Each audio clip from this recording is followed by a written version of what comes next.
Next up on Tuckman's curve is the storming stage, a critical point in the team's evolution. Here, the team is in full swing, but not without its share of turbulence. This is where the team's diversity really comes to light.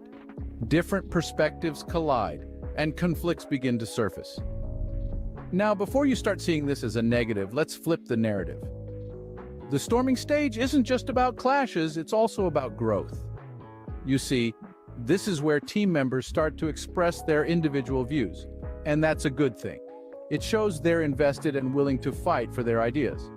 Sure, it can be a challenging phase with disagreements and personality clashes, but if these conflicts are managed constructively, they can become a catalyst for creativity and innovation. This stage, though seemingly chaotic, is vital for the team's evolution. It sets the stage for understanding, compromise, and mutual respect. So how do you navigate this stage? The key is open communication. Encourage team members to voice their opinions and concerns, but also emphasize the importance of listening and understanding. Remember, the goal isn't to win an argument, but to find the best solution. Understanding the storming stage can help you navigate conflicts and harness them